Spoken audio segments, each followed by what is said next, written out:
नमस्कार। बोधि वार्ता सत्संग में आप सभी का स्वागत है। सत्संग सभी लोगों के लिए अवसर है मिलने का और आध्यात्मिक विषयों पर चर्चा करने का, और यहाँ पर कार्यक्रम का संचालन भी होता है, परीक्षा आदि। तो हम एक परीक्षा शुरू करेंगे आज। वो प्रवीण की परीक्षा है। आपको 10 प्रश्न दिए जाएंगे और 50% या अधिक नंबर आने पर आप चरण 4 में पहुँच जाएंगे। तो ये है प्रवीण के प्रश्न। ध्यान से पढ़िए और आराम से उत्तर दीजिए। जी गुरुजी, मैं शुरू करता हूँ। पहला प्रश्न है, ज्ञान मार्ग का क्या लक्ष्य है? ज्ञान मार्ग एक बड़ा ही सरल और सीधा मार्ग है ज्ञान प्राप्ति का, या ये कह सकते हैं कि अज्ञान का नाश करने का। क्योंकि ज्ञान तो यथार्थ में प्राप्त नहीं होता है, परंतु ज्ञान मार्ग पर अज्ञान का नाश होता है। तो ज्ञान मार्ग का परम लक्ष्य है आत्मज्ञान प्राप्त करना, आत्म तत्व को जानना, और इसके अलावा माया का ज्ञान और ब्रह्म ज्ञान आदि का ज्ञान भी ज्ञान मार्ग पर होता है। तो अन्य आध्यात्मिक मार्गों की तरह ज्ञान मार्ग भी एक आध्यात्म का एक मार्ग है, और जिसका परम लक्ष्य आत्म तत्व तक पहुंचना ही है। मेरा दूसरा प्रश्न है, सबको ज्ञान क्यों नहीं हो सकता? ज्ञान सबको हो सकता है, पर ज्ञान मार्ग में आने के लिए साधक को कुछ अहर्तताएं, कुछ आवश्यक गुण उसमें उनमें होना आवश्यक होता है। वे आवश्यक गुण ज्ञान मार्ग पर चलने के लिए साधक में होना आवश्यक है। उन्हीं को उन गुणों में से कुछ हैं, जैसे तीव्र तीक्ष्ण बुद्धि, इसके अलावा गुरु भाविता, और गुरु के प्रति समर्पण, तितिक्षा, तथा रुचि, ज्ञान में पूर्ण रुचि, और विरक्ति, रुचि आदि। ये सभी लक्षण जब ज्ञान मार्गी साधक को होंगे, तो उनको ज्ञान अवश्य होगा, या ये कहें कि अज्ञान का नाश होगा। क्योंकि ज्ञान तो यथार्थ में होता नहीं है, अज्ञान का ही नाश होता है। ज्ञान तो मेरा परम स्वभाव है, अनुभवकर्ता के रूप में मेरा परम स्वभाव परम ज्ञान में होना ही है। और इस पर क्योंकि अज्ञान की परतें चढ़ गई हैं, और इस अज्ञान की परतों को हटाना ही एक तरह से ज्ञान प्राप्त करना है। तो ज्ञान सबको हो सकता है, अगर उसमें ज्ञान मार्ग पर चलने वाले गुण उपस्थित हों या विकसित हो गए हों, और सर्वोपरि गुरु की कृपा हो, गुरु क्षेत्र की कृपा हो, तो ज्ञान हो सकता है, या ये कहें कि अज्ञान का नाश हो सकता है। मेरा अगला प्रश्न है, साधक के गुण गुरु में ना हो तो क्या उनसे मार्गदर्शन लेना चाहिए? गुरु में साधक के गुण ना हो तो साधक को कुछ विशेष बुद्धि का प्रयोग करके और अपना अनुभव लगा के ये देखना चाहिए कि जो जिस प्रकार के ज्ञान की आवश्यकता साधक में है, क्या वो ज्ञान उस मार्ग में उसको मिल रहा है या नहीं। गुरु में कितना ज्ञान है ये तो खैर साधक नहीं जान सकता, पर गुण जो है गुरु में वो होने चाहिए, सभी गुण, और जिससे कि ज्ञान मार्ग पे मार्गदर्शन लेना सुगम हो जाए साधक के लिए।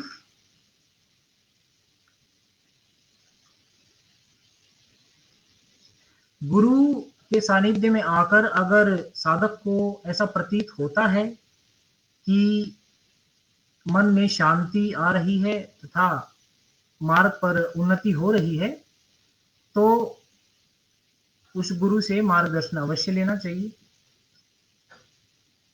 जी गुरु जी, मेरा अगला प्रश्न है, अनुभवकर्ता यदि अदृश्य है तो आत्मदर्शन कैसे हो सकता है? अनुभवकर्ता मेरा स्वयं का परम तत्व है। एक तरह से देखा जाए वो न तो दृश्य है न अदृश्य है, और दोनों ही गुण भी उसी में विद्यमान है। अनुभवकर्ता को देखा जाना संभव नहीं है, क्योंकि अनुभवकर्ता सिर्फ अनुभव करता है, इसके अलावा वो दृश्य या अदृश्य नहीं हो सकता। वही जो अज्ञान जो हमारे साधक में है, उसका अगर नाश कर दिया जाए ज्ञान के द्वारा, तो परम तत्व स्वयं ही सामने आ जाता है। वही परम तत्व अनुभव करता है, वही मैं हूं, वही शून्यता या संपूर्ण अस्तित्व है। तो अनुभवकर्ता को देखा नहीं जा सकता, अनुभवकर्ता हुआ जा सकता है, जो मैं पहले से ही हूं। और ये अज्ञान दूर होते ही कि मैं अनुभवकर्ता से अन्य कुछ हूं, आत्म के दर्शन हो जाते हैं। इसी को आत्मज्ञान को ही आत्मदर्शन एक तरह से कह सकते हैं। तो आत्मज्ञान ही सर्वोपरि है। अगर आत्मज्ञान हो जाता है तो उसी को आत्म दर्शन कह सकते हैं। अगला प्रश्न, यदि सभी का तत्व एक है तो सबके स्वभाव में भिन्नता क्यों है? कोई अपराधी, कोई संत क्यों है? ये बात तो पूरी तरह सत्य है कि सभी का तत्व एक ही है, जो कि है शून्यता या संपूर्णता। स्वभाव भिन्न अवश्य है, क्योंकि मनुष्य या जीव के स्वभाव अलग अलग हो सकते हैं।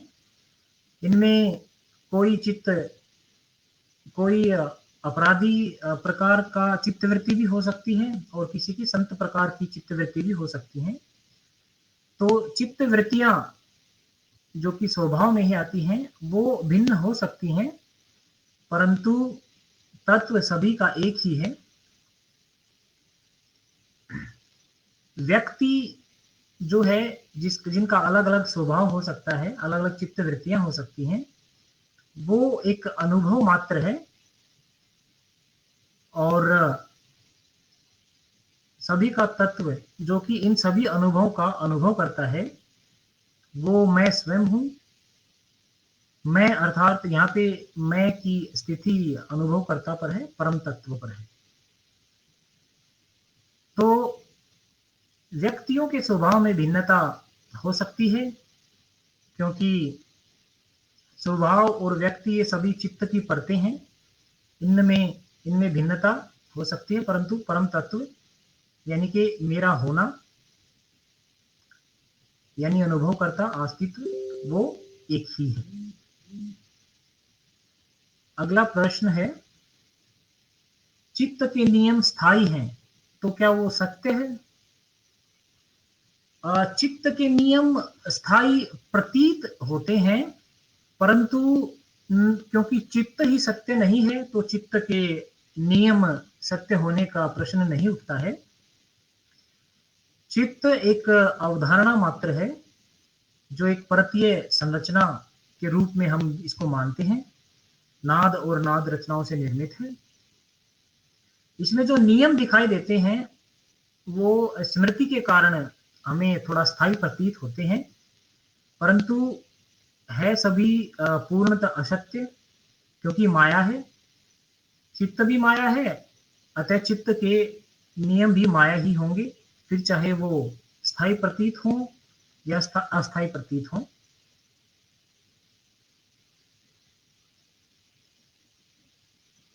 इस प्रकार तार्किक दृष्टि से देखें तो चित्त के नियम स्थायी प्रतीत मात्र होते हैं। तो चित्त में सत्य तो कुछ भी नहीं है, क्योंकि स्वयं चित्त ही संपूर्ण रूप से असत्य है।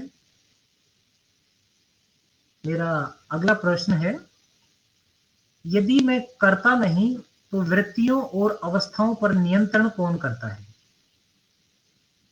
ये बात पूर्णतः सत्य है कि मैं करता नहीं हूँ। यहाँ मैं की स्थिति अनुभवकर्ता पर है। तो वृत्तियों और अवस्थाओं पर नियंत्रण कौन करता है?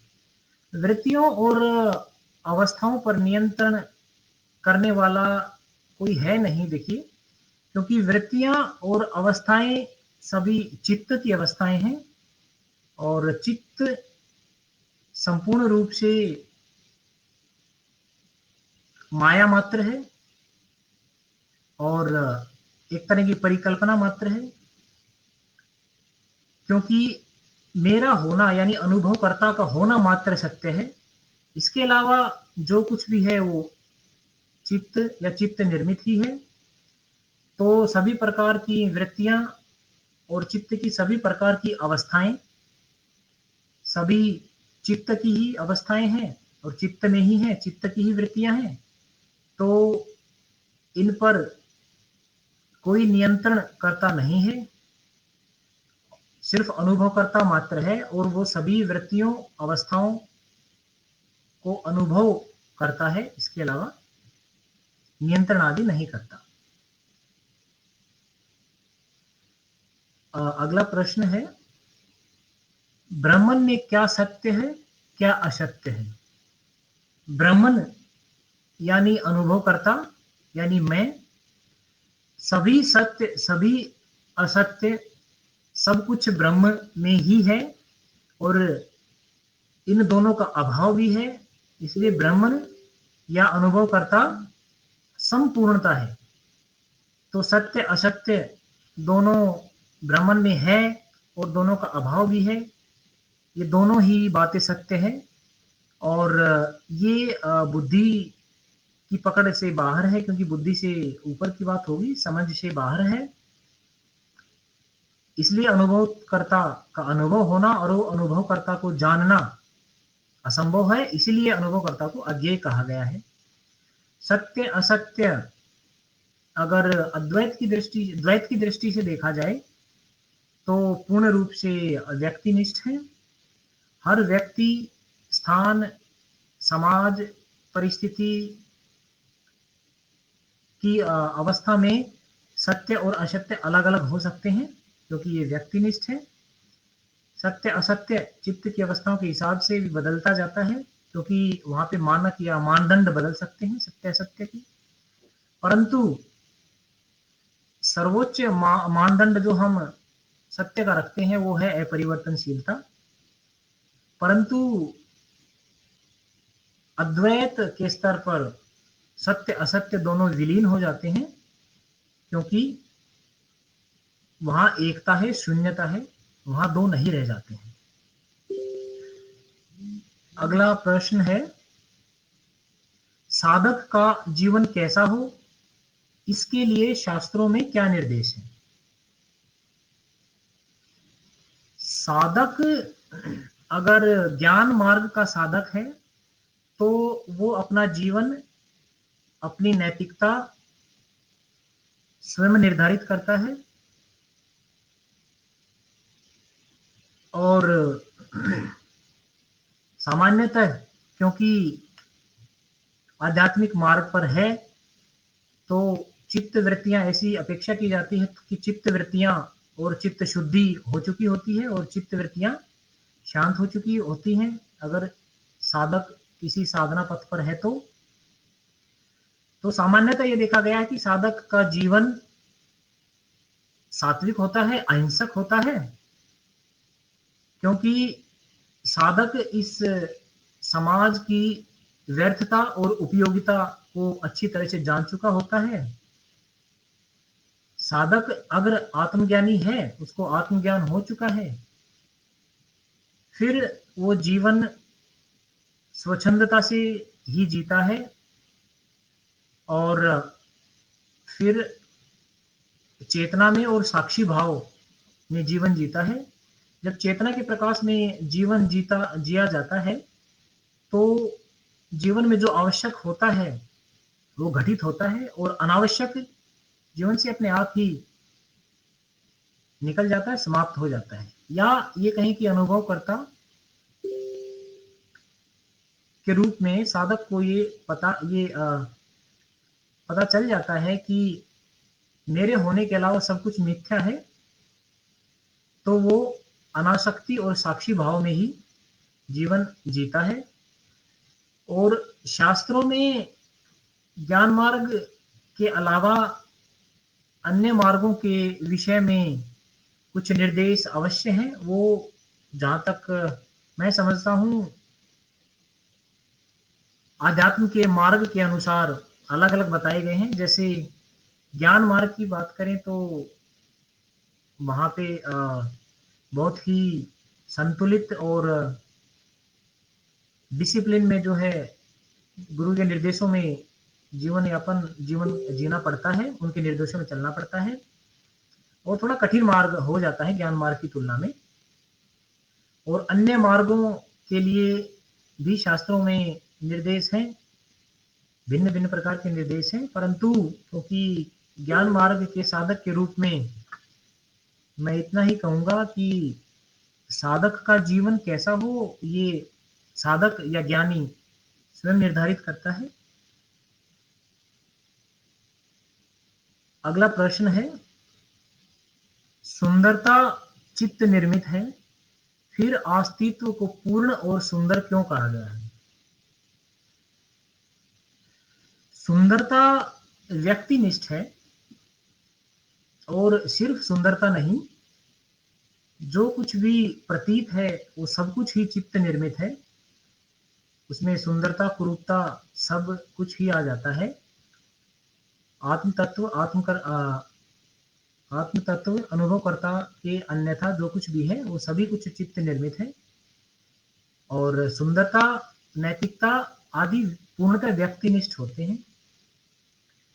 अस्तित्व को पूर्ण और सुंदर इसलिए कहा गया है क्योंकि सब कुछ सुंदर, असुंदर, पूर्ण, अपूर्ण सब कुछ अस्तित्व के अंदर ही है। अस्तित्व में जो कुछ भी है वो पूर्ण है और सुंदर है। उदाहरण के लिए एक वृत्त को ले लेते हैं। वृत्त अपने आप में पूर्णतः सुंदर और संपूर्ण है। इसमें कुछ घटाया बढ़ाया नहीं जा सकता। अगर इसमें कुछ घटाया बढ़ाया जाता है तो वह पूर्ण व सुंदर नहीं रह जाता है। तो इस प्रकार जो कुछ भी अस्तित्व में है, जो कुछ भी सृष्टि में है, उस सब का एक अपना महत्व है। अपने आप में वह पूर्ण है, अपने आप में वह सुंदर है। सत्यम शिवम सुंदरम है। तो सुंदरता चित्त निर्मित अवश्य है, परंतु क्योंकि अस्तित्व का भाग ही है, इसलिए अस्तित्व पूर्ण व सुंदर है। धन्यवाद गुरुजी, मेरे उत्तर समाप्त हुए। धन्यवाद, बहुत अच्छे उत्तर है आपके। आपको मिलते हैं 10 में से 8 नंबर, और ये 8 नंबर बहुत कम लोगों को मिलते हैं। आप लोगों ने ध्यान दिया होगा, अधिकतर लोगों को 6, 7, 7.5 ऐसे ही मिलते हैं, लेकिन इनका ज्ञान पूर्ण दिख रहा है। संपूर्ण कार्यक्रम में इन्होंने, प्रवीण ने आत्मसात कर लिया है। 1-2 जगह थोड़ी सी गलती हुई, लेकिन इनको 0 किसी भी प्रश्न में नहीं मिले। एक प्रश्न मुझे लग रहा था कि गलत है, लेकिन थोड़ा विचार करने के बाद पता चलता है कि वो भी सही था, ठीक था। तो इनके नंबर 2 ही नंबर कटे हैं, वो भी केवल छोटे छोटे कारणों के लिए कटे हैं। तो इनका भविष्य बहुत अच्छा है। आप में संभावना बहुत है आगे बढ़ने की। पूर्व जन्मों की साधना दिख पड़ती है आप में, तो बहुत अच्छी प्रगति होगी प्रवीण की। तो आप पहुंच गए चरण 4 में, और अब सभी प्रयोग आप कर सकते हैं, और साप्ताहिक रिपोर्ट भेजते रहिए, आपको सफलता ज़रूर मिलेगी। गुरुजी, मैं कुछ कहना चाह रहा हूँ। गुरुजी, ज्ञान मार्ग में आपसे मिले ज्ञान के अनुसार माया में अनंत संभावनाएं हैं, परंतु मेरे विचार में पूरे विश्व में ऐसी भाषा संभव नहीं है जिसके शब्द आपका धन्यवाद करने के लिए सक्षम हो। जितने सरल, सुस्पष्ट और वैज्ञानिक तरीके से सभी साधकों के अज्ञान का नाश कर आपने हमें आत्म तत्व से जो परिचित कराया है, वो इस संपूर्ण विश्व में अद्वितीय है। धन्यवाद के लिए तो मेरे पास शब्द ही नहीं है। और ज्ञान के अलावा अगर मैं अपना व्यक्तिगत कहूँ तो हिंदी भाषा, क्योंकि मैंने छोटी कक्षा तक ही पढ़ी थी और उसके वर्षों बाद तक सब अंग्रेजी में ही चल रहा था। तो हिंदी मेरे लिए करीब-करीब मृतप्राय ही हो गई थी। पर बोधि वार्ता और इसके माध्यम से आपसे जुड़कर तो मेरे लिए जैसे हिंदी भाषा का पुनरुद्धार और पुनरुत्थान हुआ है। तो आपका बहुत-बहुत आभार है गुरुजी। इसके अलावा स्वप्न में चेतना के अनुभव की मेरी कोई अभी तक साधना नहीं है, पर फिर भी वो स्वतः ही शुरू हो गए हैं, मैंने ऐसा अनुभव किया है। और संकल्प अगर धारण करूँ तो स्वप्न में चेतना आनी शुरू हो गई है। और क्योंकि कई बार मैं ऐसा स्वप्न के में चेतना के अनुभव कर चुका हूँ, तो थोड़ा-सा सामान्य सा हो गया है मेरे लिए। परंतु सूक्ष्म शरीर के प्रयोगों के लिए मैं उत्साहित हूँ। इसके अलावा एक छोटी-सी पर महत्वपूर्ण सी घटना है जो मैं अभी आप सभी के सामने साझा करना चाहूँगा। बोधि वार्ता सत्संग से जुड़े हुए मुझे कुछ थोड़ा-सा ही समय हुआ था। तो एक सत्संग में मैंने देखा कि 2 साधकों को आपके तगड़े वाले डंडे पड़े। तो डंडे शब्द से जो है पुराने साधक शायद परिचित हो पाएँगे। मेरे मन में विचार आया कि गुरुदेव की वाणी तो इतनी मधुर और सौम्य है, परंतु ऐसा लगता है कि गुरुजी का स्वभाव काफ़ी सख्त है। ऐसी धारणा कुछ मेरे मन में बन गई थी। फिर कुछ ही समय बाद हमारा सौभाग्य हुआ कि आपका दिल्ली आगमन हुआ और आपके सानिध्य में हमें थोड़ा-सा समय बिताने का अवसर प्राप्त हुआ। तो हम वहाँ प्रतीक्षा हॉल में आपकी प्रतीक्षा कर रहे थे, तो आपका आना हुआ, तो आप जैसे ही साक्षात हुए मेरे सामने, तो आपको देखकर एकदम से मेरे मन में विचार आया कि आप तो साक्षात प्रेम और करुणा की मूर्ति हैं गुरुजी। और आपके तो रोम-रोम से प्रेम और करुणा झलक रही थी। आपका आभा मंडल इतना शांतिदायक और प्रिय लगा कि मेरी जो धारणा बन गई थी वो उसी क्षण उसका नाश हो गया। और मन में विचार आया कि आपको दंडवत आपके श्री चरणों में प्रणाम करूं, पर आदेश क्योंकि थोड़ा इसके विपरीत था, तो ये भावना उस समय मन में दब सी गई थी और अश्रुधारा के रूप में जो है वो भाव उमड़ रहे थे, पर किसी तरह मैंने उन पर काबू पाया। पर इतना ही कहना चाहूँगा, जो इतना अमूल्य खजाना जो आपने निस्वार्थ रूप से हम सब में बाँटा है, उसके लिए गुरुजी आपका, अश्विन जी का, प्रतीक जी का व अन्य सभी मित्र साधा गणों का आभार प्रकट करता हूँ। कोटि-कोटि नमन गुरुजी। बहुत अच्छी बात बताई परवीन ने, और मैं भी बहुत खुश हूँ आपकी प्रगति से। और आप भाग्यशाली हैं कि आपको इतनी कम आयु में मार्ग भी मिल गया और अपनी पसंद का गुरु भी मिल गया। अब आपकी प्रगति निश्चित है। तो ऐसे ही साधना करते रहिए, सत्संग में बने रहिए। और आगे चलते हैं अब सत्संग में, इनके प्रश्नों पर थोड़ी चर्चा कर लेते हैं। उसके बाद बाकी लोगों के प्रश्न लिए जाएंगे। और क्योंकि इन्होंने सब कुछ बता ही दिया है, तो अब कुछ उत्तर देने का कारण नहीं है, तो एक दो प्रश्नों पर ही चर्चा कर लेते हैं हम थोड़ी बहुत। पहला प्रश्न, दूसरा प्रश्न बिल्कुल सही था इनका, और तीसरा प्रश्न भी, इसका उत्तर भी पूरी तरह उन्होंने सही दिया। लेकिन फिर भी क्योंकि ये बड़ा रोचक प्रश्न है, कई बार पूछा जाता है कि साधक के गुण गुरु में ना हो तो क्या उनसे मार्गदर्शन लेना चाहिए। ये मैं सभी लोगों से पूछना चाहूँगा, सबके विचार इसमें जानना रोचक रहेगा। तो हमने तो साधक के गुणों की इतनी लंबी सूची बता दी है, लेकिन गुरु का कुछ नहीं बताया। उसमें क्या होना चाहिए ये 2-3 शब्दों में बता के ख़त्म कर दिया है। तो मैं सभी से पूछना चाहूँगा कि क्या होना चाहिए गुरु में। अगर साधक के गुण ना हो तो क्या उनको गुरु माना जा सकता है। वैसे इनका जवाब सही था प्रवीण का। रोशन ने कहा है जो आपसे ज़्यादा जानता हो और आपको पसंद है उसे गुरु मान सकते हैं। हाँ, यही मैं कहता रहता हूँ अक्सर। फिर भी मतभेद हो सकता है लोगों में, अपनी अपनी पसंद नापसंद हो सकती है, विराट ने कहा है कि गुरु जी के मार्गदर्शन से यदि प्रगति हो तो ज़रूर मानना चाहिए। हाँ, यही बात प्रवीण ने भी बताई थी। सुनीता ने कहा गुरु बनने से पहले वो साधक ही रहे होंगे, पहले से साधक के गुण हैं। हो सकता है, हाँ, इनकी बात तार्किक है कि वो गुरु क्या है जो साधक ना हो, पहले से पैदा तो नहीं होता कोई गुरु। सिद्धांत ने कहा नए संस्कार बन सकते हैं। हाँ, ये शायद कहना चाहते हैं कि गुरु की भी तो प्रगति हो रही है, उनके भी गुण बढ़ते जा रहे हैं या घटते जा रहे हैं, जो भी हो रहा है। कमल ने कहा है साधक के गुण गुरु में होंगे ही, वरना ना वो साधक है, गुरु तो दूर की बात है। इनके विचार बहुत सख्त लगते हैं। आशना ने कहा है साधक ही एक दिन गुरु बनता है। और पारुल का कहना है कि जो सारी चिंताएं मिटा दे, जीवन हल्का कर दे, वही गुरु है। इतना ही गुण होना चाहिए। गौरव ने कहा है ज्ञान प्राप्ति की तीव्र इच्छा साधक का गुण है, किंतु गुरु को ज्ञान के उपरांत इच्छा छूट जाना स्वाभाविक है।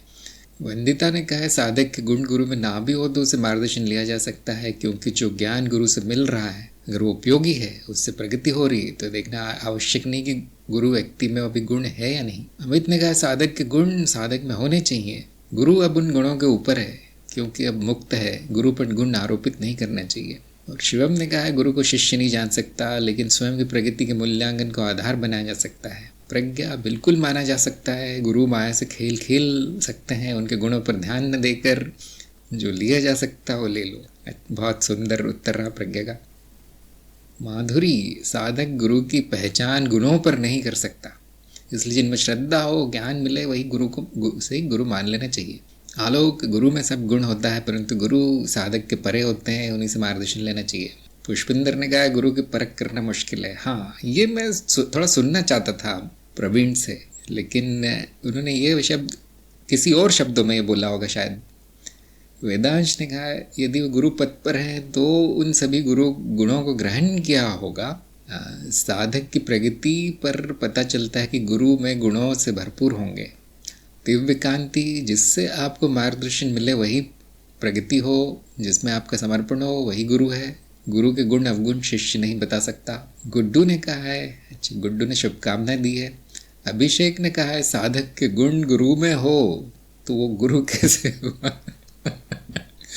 नहीं, आप थोड़ा सा गलत समझ रहे हैं अभिषेक। आपको साधक के गुणों वाला वीडियो देखना चाहिए, उसके बाद ही प्रश्न आप समझ पाएंगे। लक्ष्मी ने भी यही कहा है कि परख करना मुश्किल है। शिवम ने कहा है शिष्य गुरु को नहीं जान सकता। अच्छा, जगविंदर साधना में आने वाली बाधाओं का नियंत्रण करने की क्षमता गुरु में होने आवश्यक है।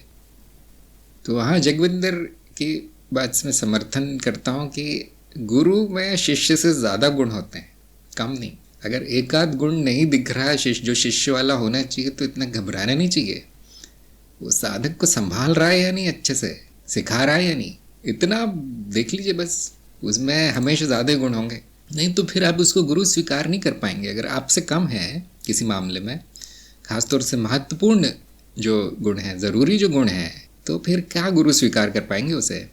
सबसे बड़ा गुण तो यही है कि उसे प्रश्नों के उत्तर देना आता है, सिखाना आता है। बाकी नहीं देखने चाहिए। देखिए शक्ल अच्छी नहीं है तो उसको रिजेक्ट नहीं करना चाहिए गुरु को।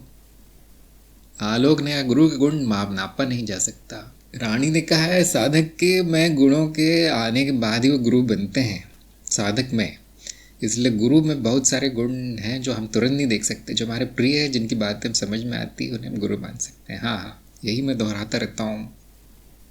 वेदांश ने कहा है कि पुराने कार्यक्रम में गुरु के भी गुण बताए गए। हाँ, बताए हैं थोड़े बहुत, और बहुत कम बताए। और वो गुरु ज्ञान के वीडियो में बहुत सारे गुण बताए गए हैं, गुरु ज्ञान का जो वीडियो है। लेकिन ये प्रश्न शिष्य के दृष्टिकोण से पूछा गया है कि शिष्य क्या देखना चाहता है गुरु में। सबसे पहले तो यही देखना चाहेगा कि मुझसे खुद से एक तुलना करना चाहता है शिष्य गुरु की, और वहाँ पर कभी कभी गलती हो जाती है उससे, क्योंकि गुरु में जो गुण दिखते हैं वो भी झूठ है, जो अवगुण दिखते हैं वो भी झूठ है, और ये शिष्य नहीं जान पाता।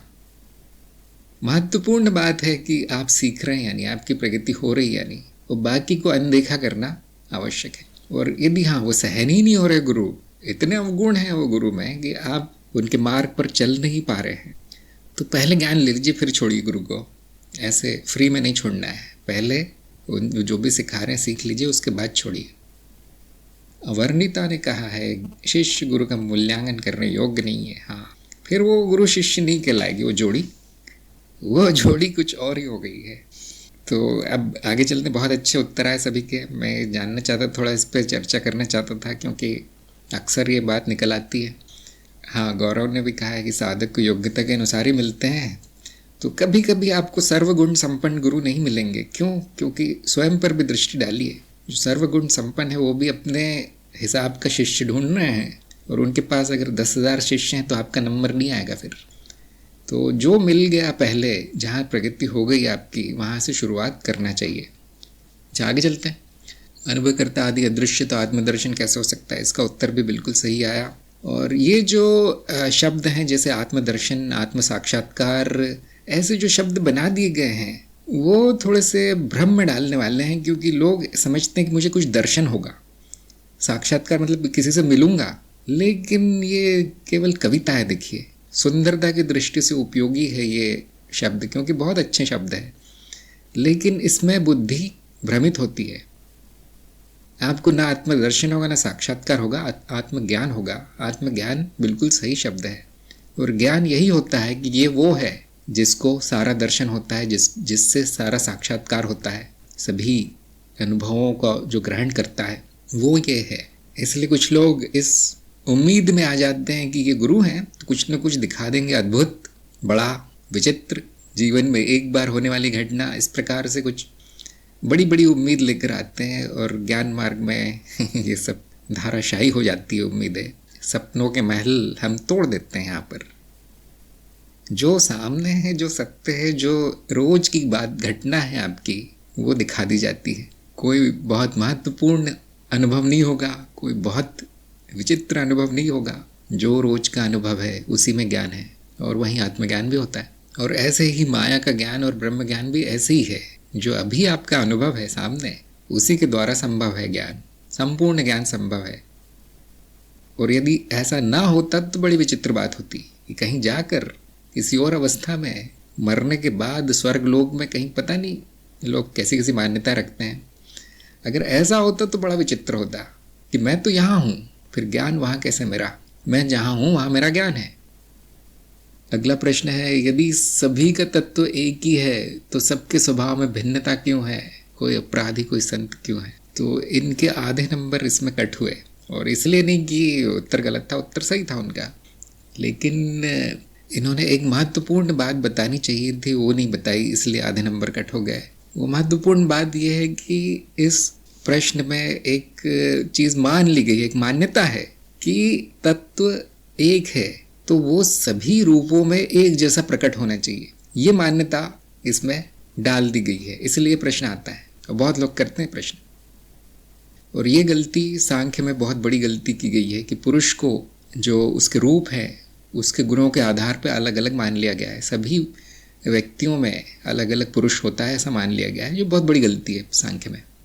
तो कैसे जाना जाए ऐसा कि एक ही तत्व है फिर विभिन्न रूपों में कैसे प्रकट है? कोई इसमें उत्तर दे सकता है इस बात का? क्योंकि ये प्रश्न बड़ा कठिन है, थोड़ा सा कठिन है। जैसे अगर आप माने कि पानी का तत्व गीलापन है, तो जिसे भी छुएगा पानी वो गीला ही होगा। जैसे अग्नि का तत्व गर्मी है, तो अग्नि जिसे छुएगी, जिसमें भी वो तत्व मिलेगा, वो गर्म ही होगी वस्तु। अब यदि सभी का तत्व अनुभव करता है तो, और जो पूर्ण कहते हैं, जिसे हम निर्मल कहते हैं, और पता नहीं क्या क्या नाम रखें, बेदाग है जो, तो ऐसे कैसे हो गया फिर? श्रेय ने कहा मिट्टी से कई तरह के बर्तन बनने की संभावना है। हाँ, आपने उपमा बहुत अच्छी दी है। प्रशांत का उत्तर बिल्कुल सही है, गुणों के कारण भेद है। हाँ, यहाँ पर गुण और स्वभाव और तत्व, इसमें आपको अर्थ का भेद पता होना चाहिए इन शब्दों के। गुण का अर्थ क्या है, स्वभाव या तत्व का अर्थ क्या है, इन शब्दों के अर्थ पता होने चाहिए, तब आप इसका उत्तर दे पाएंगे। तो यहाँ जो मनुष्य के गुणों को तत्व मान लिया गया है, जो कि गलत है। मनुष्य में गुण भिन्न है लेकिन तत्व वही है। जैसे कि इन्होंने कहा, श्रेय ने, कि जैसे मिट्टी के बर्तनों में तत्व मिट्टी है, किंतु उनके रूप रंग तो अलग है। कोई छोटा है, कोई बड़ा है, कोई भारी है, कोई हल्का है। गुण अलग हो सकते हैं, तत्व एक होगा। ये बात इनको बतानी चाहिए थी प्रवीण को, इसलिए आधे नंबर कटे। वो प्रशांत की बिल्कुल सटीक उत्तर आया प्रशांत का। माधुर्य का चित्त में संस्कार अलग पड़े होने के कारण अलग अलग रूपों में प्रकट होते हैं। हाँ, आपका भी उत्तर बिल्कुल सही है। यहाँ पर ये नहीं मानना चाहिए कि क्योंकि तत्व एक ही है तो चित्त भी एक ही हो जाएगा। नहीं, चित्त में अलग अलग संस्कार पड़ेंगे, क्योंकि सभी मनुष्यों के अनुभव अलग अलग हैं। अनुभवों से संस्कार बनते हैं और संस्कारों से व्यवहार। तो एक ही तत्व होते हुए भी वो अलग अलग व्यवहार कर सकता है। कोई बहुत आश्चर्य की बात नहीं है। अब ये प्रश्न क्यों उलझा देता है? क्योंकि लोगों को ज्ञान नहीं है, गुण क्या होता है, संस्कार क्या होते हैं, तत्व क्या होता है, कुछ ज्ञान नहीं है। और वो उनको जब बताया जाए कि सब एक हैं तो वो सोच में पड़ जाते हैं, ऐसे कैसे हो सकता है, सब एक तो नहीं दिखते। तो अर्धज्ञानी या ज्ञानी ये प्रश्न करेगा। ज्ञानी जानता है क्या है। गौरव ने कहा गुण स्वभाव से उत्पन्न होते हैं, शुद्ध स्वभाव योग्यता आदि कारण है। हाँ, यहाँ स्वभाव का अर्थ है व्यक्ति का आचरण। मानस ने कहा माया का खेल है।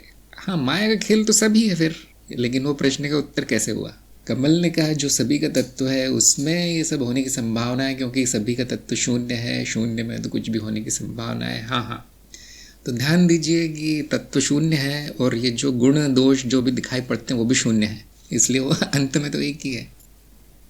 पारुल ने कहा है क्या मन की कोई जगह होती है जैसे किडनी दिल आदि की होती है, या मृत्यु के समय मन की मृत्यु हो जाती है, मन को कैसे देखा जा सकता है? क्या एक साधक को ध्यान करना चाहिए? ध्यान का जीवन में क्या महत्व है? बहुत सारे प्रश्न आपने पूछ लिए। तो मेरा यही सुझाव रहेगा कि नियमबद्ध चलिए, क्रमबद्ध चलिए, अनुशासित कार्यक्रम कीजिए, तो इस तरह के प्रश्न आप समझ पाएंगे, इस तरह के उत्तर आपको मिल पाएंगे। अगर मैं एक दो वाक्य में बता दूं कि मन की जगह कहाँ होती है और उसका अर्थ क्या होता है, बिल्कुल समझ में नहीं आएगा, आपका भी समय नष्ट होगा। तो इन प्रश्नों के उत्तर यदि आप अनुशासित रूप से चलेंगे ज्ञान मार्ग पर तो ही मिल पाएंगे, नहीं तो नहीं मिलेंगे। विराट ने कहा है सभी जीवों का क्रम, विकास क्रम अलग अलग प्रतीत होता है, सभी जीवों में चित्त वृत्ति अलग अलग स्तरों पे हैं। हाँ, चित्त अलग हैं, तत्व नहीं। पुष्पिंदर ने कहा रूप भिन्न है जो टिकते नहीं। हाँ, टिकते नहीं मतलब मिथ्या है, मिथ्या भिन्न हो या एक जैसी हो, सब मिथ्या है। रानी ने कहा अज्ञानता की वजह से कोई व्यक्ति ज्ञान पाना चाहता है और अज्ञानता का नाश करना चाहता है। कोई व्यक्ति अज्ञान में ही जीवन जीना चाहता है, सांसारिक कार्य में खो जाता है। हाँ, इनका ये बहुत अच्छा उन्होंने बात उठाई है कि यदि सभी में ज्ञान आ जाए, सभी को ज्ञान हो जाए तो उनका स्वभाव भी मिलता जुलता हो जाएगा फिर। लेकिन पूरी तरह एक होना असंभव है, उसमें छोटी छोटी भिन्नताएं मिलेंगी। लेकिन हाँ, एक अपराधी एक संत इस तरह का नहीं होगा फिर। तो ज्ञान जो है एकता ला देता है, समानता ला देता है, लेकिन फिर भी पूरी तरह समान नहीं होगा कोई। हिमांशु ने कहा संपूर्णता है, द्वैत है तो हर गुण होगा। हाँ, वर्णिता ने कहा सत्तो रजो तमो। हाँ, लेकिन उसकी बात नहीं हो रही, व्यवहार की बात हो रही लोगों की, वो गुण त्रिगुण की बात नहीं हो रही।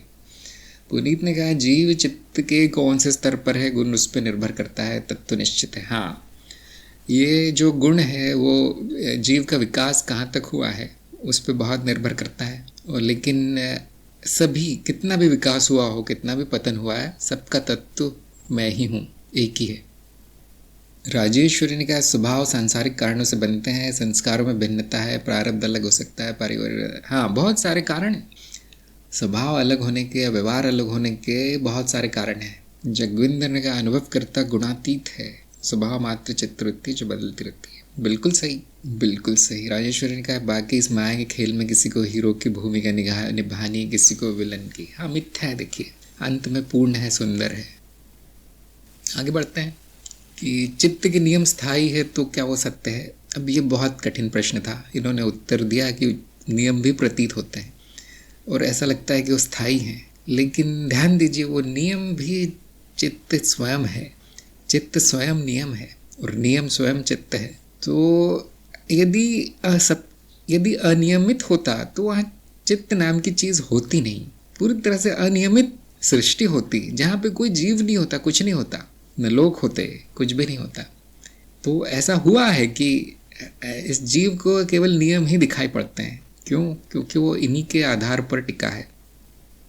अब इसको समझाना भी बड़ा कठिन है कि संभावना तो नियमितता अनियमितता सबकी है, लेकिन हमें केवल नियमबद्ध अनुभव ही क्यों होते हैं, या ऐसा कह सकते हैं कि उसके अलावा कुछ और कभी दिखता नहीं है या उस पर ध्यान नहीं दिया जाता। थोड़ा ध्यान से देखेंगे तो आप देखेंगे अनियमित भी तो बहुत कुछ हो रहा है, किंतु हमारा जो संसार है, हमारी जो दुनिया है, हमारा जो अनुभव है अधिकतर नियमित है, नियमों से बंधा है, तो यदि अनियमित नहीं होता कुछ भी तो हम कहते कि वो सत्य है। लेकिन हर तरह की संभावना है, केवल नियमित हो जाने मात्र से उसको सत्य नहीं कहा जा सकता। लेकिन हाँ, मैं जानता हूँ ये प्रश्न बहुत कठिन है और इस पे विभिन्न मत हो सकते हैं, मतभेद हो सकता है, जो कि इतना महत्वपूर्ण नहीं है, क्योंकि अंत में न कुछ सत्य है न कुछ असत्य है, अंत में जो है वो है। तो आप किस तरह का विज्ञान अपनाते हैं उस पर निर्भर है।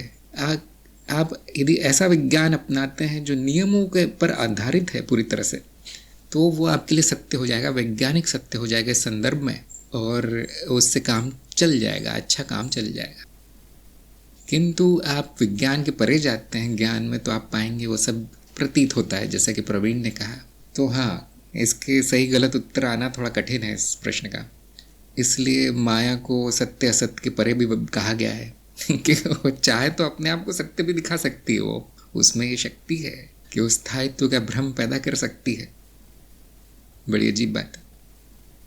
अगला प्रश्न है, यदि मैं करता नहीं तो वृत्तियों और अवस्थाओं पर नियंत्रण कौन करता है? इसके भी आधे नंबर कट गए, लेकिन उनका उत्तर सही था। और इसमें मैं इतना ही जोड़ना चाहता था कि चित्त स्वयं वृत्ति और अवस्थाओं पर नियंत्रण करता है। आत्मनियंत्रण, तो आत्मनियंत्रण आत्मन नहीं करता, चित्त करता है। ये बात समझना बहुत ज़रूरी है कि मैं तो करता नहीं हूँ, जैसा कि प्रवीण ने बताया, फिर ये गुरु मुझे ये सब करने को क्यों बोलते हैं? वृत्ति पर नियंत्रण करो, अवस्था पर नियंत्रण करो, साक्षी भाव लेकर आओ। करने वाला कोई नहीं है तो कौन? तो ये करने वाला चित्त स्वयं है, वही करता है। वो भी नहीं करता, होता है, लेकिन उसको हम ठहरा देते हैं, उसको बना देते हैं करता, काम चलाने के लिए, व्यवहारिकता के लिए। मनो शरीर यंत्र को करता मान लिया जाता है। तो ये बात इनको बतानी चाहिए थी, इसलिए आधे नंबर कटे, लेकिन आधे नंबर मिल गए क्योंकि इन्होंने बिल्कुल सही बताया कि करता कोई नहीं। अंत में कितना भी व्यवहारिक हो जाए, अब करने वाला कोई नहीं है, होता है, बस प्रतीत होता है। और जब गुरु किसी को कहता है कि ये करो वो करो, तो वो केवल बीज डाला जा रहा है कर्म का, संस्कार डाले जा रहे हैं, उस संस्कारों पर अपने आप कर्म हो जाते हैं, करने वाला कोई नहीं है। हाँ, प्रवीण का बिल्कुल सही उत्तर आ गया, चित्त की ऊपरी परतें निचली परतों को नियंत्रित करती है। बिल्कुल सही उत्तर है, यही कार्यक्रम में बताया गया है। अच्छा, कुछ और संदेश आ गए हैं कि गौरव ने कहा 6 शत्रुओं के जाल में फंसा होना भी मूल कारण है। हाँ जी, तो 6 शत्रु क्या है आप लोग ढूंढ सकते हैं। सिद्धांत ने कहा अगर नियम होता तो एक होता, अनेक नहीं होता, इसलिए असत्य है। ये बात भी इनकी सोचने योग्य है कि इतने सारे क्यों हैं, कौन सा वाला सबसे सत्य है, कौन सा वाला, तो सत्य एक होता है। हाँ, ये बात सही है। राहुल ने कहा ब्रह्म को माया में ईश्वर और अविद्या में जीव क्यों कहते हैं? तो कोई बात नहीं है, अभी चर्चा हो रही है, प्रश्नोत्तर, फिर भी ये मैं प्रश्न ले लेता हूँ कि ब्रह्म के सगुण रूप को कभी कभी ईश्वर कह दिया जाता है, लेकिन वो ज्ञान मार्ग नहीं है मेरे हिसाब से। ज्ञान मार्ग में ब्रह्म को निर्गुण ही कहा गया है, उसे कोई और उपाधि नहीं दी गई है, किंतु व्यवहारिकता में किया जाता है कहीं कहीं। और अविद्या में जीव क्यों कहते हैं? अविद्या में तो नहीं कहते, जीव भी ब्रह्मरूप है, इसमें कोई शक नहीं है, जीव ब्रह्मरूप है। अविद्या में जीव स्वयं को ब्रह्म से अलग पाता है। जब अविद्या होती है अर्थात अज्ञान होता है, तो जीव स्वयं को ब्रह्म रूप में नहीं पाता, नहीं समझ सकता कि वो ब्रह्म का रूप है, मिथ्या रूप है, ये बात उसकी समझ में नहीं आती। वो ब्रह्म का रूप एक आदर्श रूप बना के उसकी पूजा अर्चना में लग जाता है। और ऐसे ही क्योंकि सगुणता जब दिखाई देती है, सगुणता की मिथ्या नहीं पता चलती उस साधक को, तो वो सगुणता की पूजा अर्चना में या उसको सत्य मान लेता है, रास्ता भटक जाता है। किंतु ज्ञान होने पर सब कुछ ब्रह्म रूप दिखाई पड़ता है, ब्रह्म का मिथ्या रूप दिखाई पड़ता है। अभी ये जो उपाधियाँ दी गई हैं, सारी नाम प्रदान किए गए हैं तरह तरह के रूपों को, वो सब अर्थहीन हो जाते हैं। ज्ञान होने के बाद सब एक हो जाता है। तो ये मेरा उत्तर है। शायद बहुत लोगों को पसंद भी नहीं आएगा, लेकिन जिसको जितना ज्ञान है उसको वो शिक्षा दी जाती है। जिसको ये ज्ञान नहीं हो सकता कि निर्गुण क्या है, उसको सगुण तक ही सीमित कर दिया जाता है। और जिसको ज्ञान नहीं हो सकता कि जीव भी ब्रह्मरूप है, उसको कुछ और सिखाया जाता है। उसकी प्रगति होने तक उस पर कुछ कृपा कर दी जाती है, थोड़ा बहुत बता दिया जाता है। विराट ने कहा है जैसे संगीत नियमबद्ध होने पर करने प्रिय लगता है, नहीं तो वो शोर लगता है। हाँ, इसीलिए जो मनुष्य की बुद्धि है वो केवल नियमित को ही महत्व देती है, इसीलिए नियमबद्ध अनुभव लगते हैं। क्योंकि अनियमित को महत्व देने वाला जीव तो बचेगा नहीं ज़्यादा। लगना तो अलग बात है, हाँ, जीवन अप्रिय लगेगा, कुछ भी नियमित नहीं हो रहा। और नियमितता को प्राथमिकता देना जीव के हित में है, क्योंकि उत्तरजीविता निर्भर है। इसलिए भी नियमों को सत्य मान लिया जाता है कभी कभी, क्योंकि उत्तरजीविता के लिए बहुत ज़रूरी है। जगविंदर का नियंत्रण कोई नहीं करता, स्वयं हो जाता। हाँ, ये सब स्वयं चलित है, स्वचलित चित्त, कोई करने वाला नहीं है। माधुर्य ने कहा है नियम स्थायी होते हुए परिवर्तन की संभावना चित्त में ही है। नियमबद्ध है किंतु परिवर्तन तो है, नियमबद्ध होने के कारण स्थायी प्रतीत होता है। हाँ, वेदांश ने कहा चित्त में एक संस्कार रूप डाला जाता है, अनियंत्रण ज्ञान कराया जाता है ताकि नियंत्रण प्रक्रिया शुरू हो। आपका उत्तर भी बहुत सटीक है। तो जब मैं किसी को कुछ करने के लिए कहता हूँ तो इसका मतलब ये नहीं कि वो शिक्षा गलत है, इसका मतलब ये उपाय है। कभी कभी करने के लिए कहा भी नहीं जाता, केवल इशारा ही काफ़ी है। कभी कभी गुरु का अनुसरण शिष्य कर लेता है और उतना ही काफ़ी है, फिर बोलना भी नहीं पड़ता। तो जिसकी जितनी श्रद्धा होगी, जितना समर्पण होगा गुरु के लिए, उसको उतना कम निर्देश देना पड़ता है। क्यों? वो अपने आप ही गुरु के पीछे चल रहा है उसको तो उंगली पकड़ के नहीं चलाना है, कुछ लोगों को घसीटना पड़ता है पीछे पीछे। लेकिन जो योग्य साधक शिष्य होता है उसको कुछ नहीं बोलना पड़ता। जहाँ गुरु वहाँ शिष्य, अनुसरण। दिव्य ज्योति ने कहा है चित्त की ऊपरी परतें इसलिए परतों नियंत्रण करती स्वयं होता रहता है। हाँ, इसलिए ऊपरी परतों का विकास आवश्यक है। और ज्ञान मार्ग में मान लिया जाता है कि हाँ, आपकी ऊपरी परतें काफ़ी विकसित हैं, इसलिए यहाँ न शुद्धिकरण है न चित्त नियंत्रण है। वो हम ऐसा मान कर चलते हैं कि वो अपने आप ही होगा, और अपने आप ही होता है। कुछ लोगों में धैर्य नहीं होता, इसलिए उनको साधना दे दी जाती है। और कुछ लोगों का जीवन दुखमय है, कष्टमय है, इसलिए उन पर कृपा कर दी जाती है कि तुम ये करो, ये शुद्धिकरण करो, या ये उपाय करो, ये तंत्र मंत्र करो, कुछ बता दिया जाता है उनको। तो अंत में स्वयं ही होता है। तो सभी लोग थोड़ा सा धैर्य रखिए, प्रगति होगी, शुद्धि होगी, आज नहीं तो कल। आपके पास तो अनंत काल है। ये ज़रूरी, ज्ञान होना ज़रूरी है, बाकी होता रहता है। ऐसा ही समय आने पे सब कुछ होता है। जब तक वो साधक कष्ट में नहीं है तब तक गुरु भी कुछ नहीं करता, जो है बिल्कुल ठीक है। अमित ने कहा है चित्त स्वयं करता है आत्मज्ञान का, ऊपरी परतें निचली परतों स्वतः नियंत्रण के संतुलित होने लगती है। हाँ, ये देखिए एक चमत्कार होता है आत्मज्ञान के बाद कि साक्षी भाव जागृत होता है, जिसे हम कहते हैं चेतना जागृत होना। और फिर वो जो ऊपरी परतें हैं स्वयं निचली परतों को लाइन में खड़ा कर देती है। इसीलिए उसको आज्ञा चक्र कहा गया है, जहाँ साक्षी भाव उत्पन्न होता है। क्यों? उसकी आज्ञा से बाकी चक्र चलते हैं। ये दूसरे मार्गों में कुंडलिनी मार्ग, योग मार्ग, आदि मार्ग, इस तरह के शब्द उपयोग किए जाते हैं। तो आज्ञा पर नियंत्रण आते ही, या आज्ञा के जागृत होते ही सब कुछ लाइन में लग जाता है। जैसे इंजन जहाँ जा रहा है डब्बे वहीं जाएंगे। रानी ने कहा है माया ही स्वयं का संरक्षण करती है और वृत्ति और अवस्थाओं पर भी नियंत्रित करती है। हाँ, अंत में ये माया ही है जो भी करती है वो देवी करती है।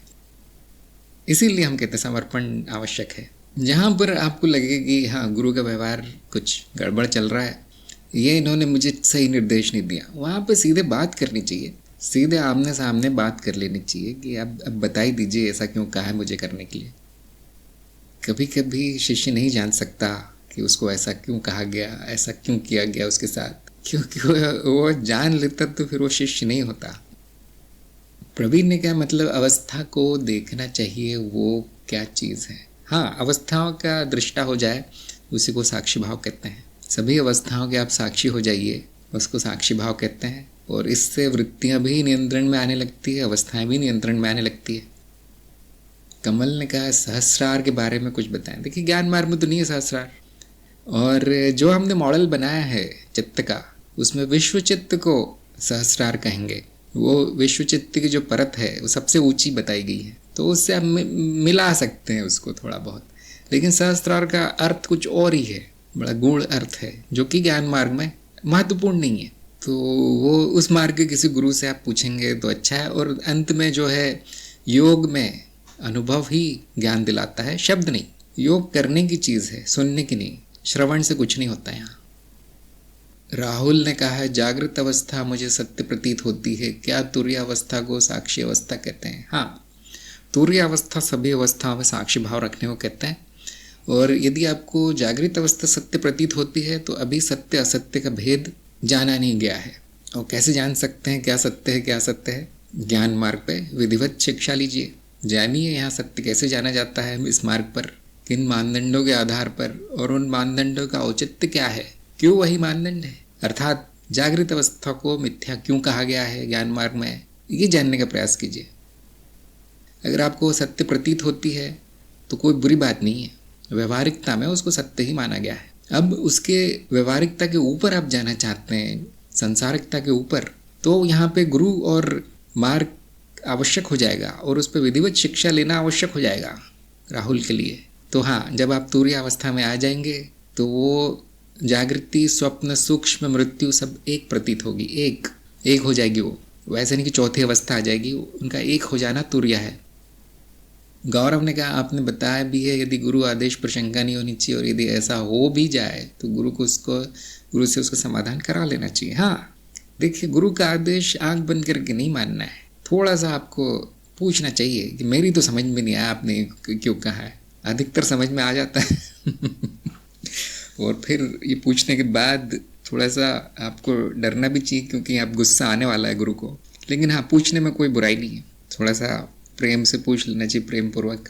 क्योंकि मैंने अधिकतर गुरुजनों को देखा है, मेरे गुरुओं में भी यही वृत्ति मैंने देखी है कि वो बोलते तो हैं लेकिन कभी ये नहीं बताते कि क्यों करना है तुम्हें, ये नहीं बताया जाता। और कई मार्गों में तो ये पूछना ही अपराध है, बता दिया है तो करो, ऐसा है। लेकिन ज्ञान मार्ग में इतनी स्वतंत्रता है कि बैठकर उस पर चर्चा की जाए। मैं एक चीज़ लेकिन बता देता हूँ, जो गुरु ने बताया है वही अंतिम होता है, आप कितनी भी चर्चा कर लीजिए।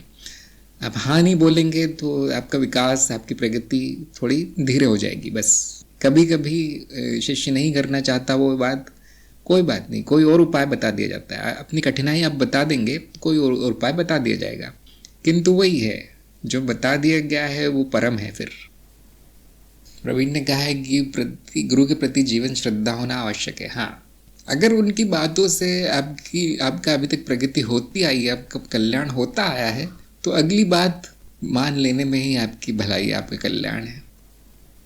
अर्जुन ने कहा है चेतना और जागरण में क्या फ़र्क है? जो जागृत अवस्था है उसमें शरीर और मन सक्रिय होता है और 5 इंद्रियों का अनुभव होता है, मन का और पंचेंद्रियों का अनुभव होता है, इसे हम कहते हैं जागृत अवस्था।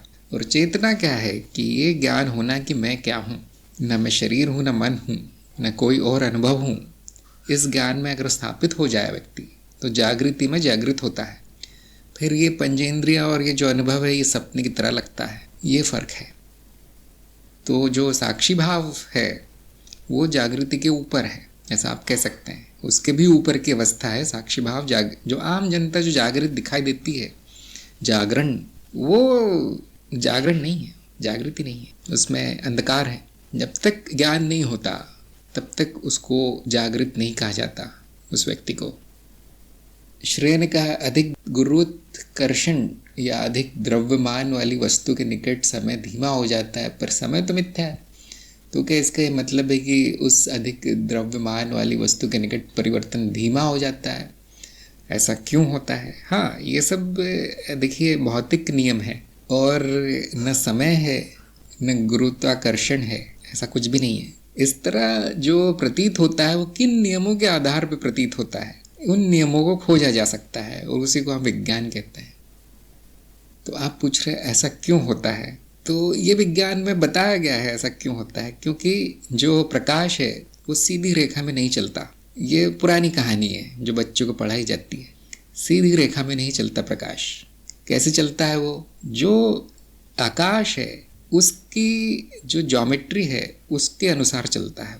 आकाश जहाँ घना है वहाँ धीमा हो जाता है, और जहाँ पर वो घना नहीं है वहाँ तेज हो जाता है प्रकाश। जहाँ आकाश मुड़ा है वहाँ पर वो मुड़ जाता है, आकाश अर्थात स्पेस। तो गुरुत्वाकर्षण के कारण वो आकाश तत्व घना हो जाता है या मुड़ जाता है, और इसीलिए उसकी गति धीमी हो जाती है। लेकिन आपको ये ध्यान रखना चाहिए कि ये सब सैद्धांतिक है। हमने जो मॉडल उपयोग किया है वो नाद वाला, उसमें ना प्रकाश है ना समय है।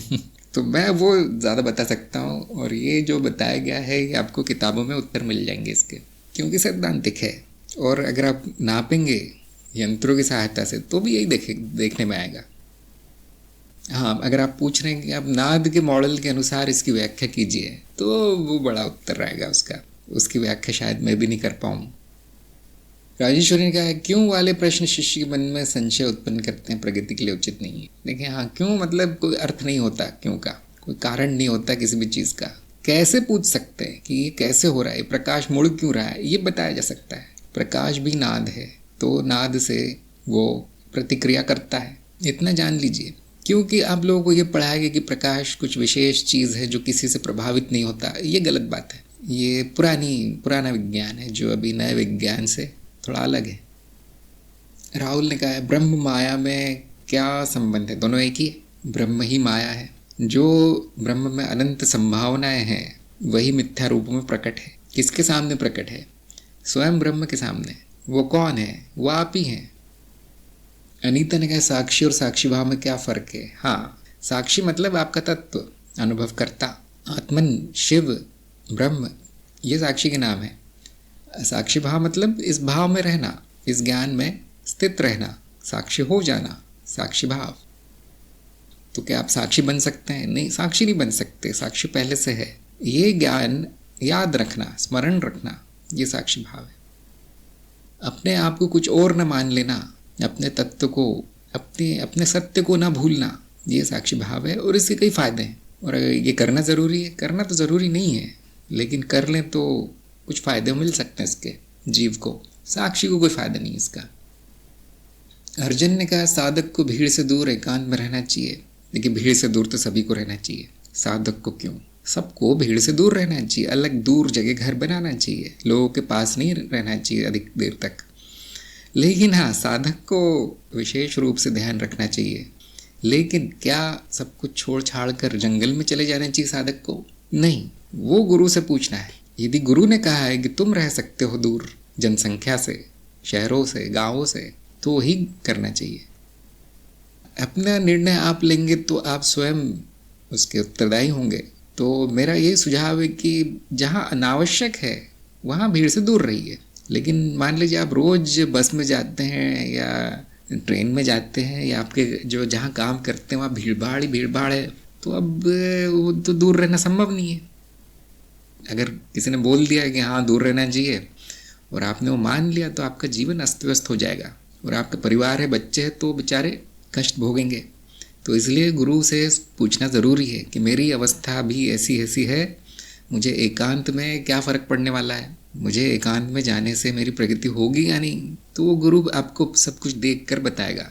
ये मेरा अर्जुन को सुझाव है। मन माना ना करें। किसी ने कहीं बोल दिया कि एकांत अच्छा है, चलो ना। बुद्धि विवेक का प्रयोग ज़रूरी है, और सभी से सलाह मशवरा करना ज़रूरी है, ज्ञानी लोगों से पूछना ज़रूरी है। प्रशांत ने कहा है, श्री राम वशिष्ठ और श्री कृष्ण महर्षि संदीपनी जी को ज्ञान प्राप्त करने हेतु गुरु आवश्यक थे। हाँ, वो लीला ऐसे ही थी। वो अपने आप को इतना अलग नहीं दिखाना चाहते होंगे कि मैं तो सारे ज्ञान के साथ पैदा हुआ हूँ। तो वो लीला ऐसी की जाती है, उस सारे जन समूह में घुल मिल जाने के लिए इस तरह की लीला हो गई।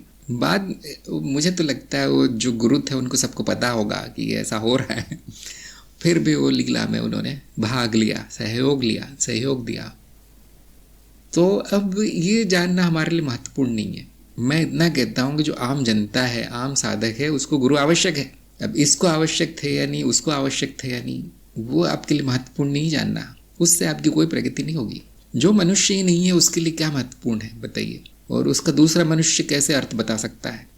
तो इतना जान लीजिए आपके लिए क्या आवश्यक है। वो तो आपको पता ही होगा। कमलेंद्र ने कहा है, यदि किसी यान की गति प्रकाश की गति के बराबर हो जाए तो समय रुक जाएगा। ये सुना है? हाँ जी, ये माया में बहुत कुछ हो जाएगा, क्योंकि गति, स्थान, समय सब एक ही है।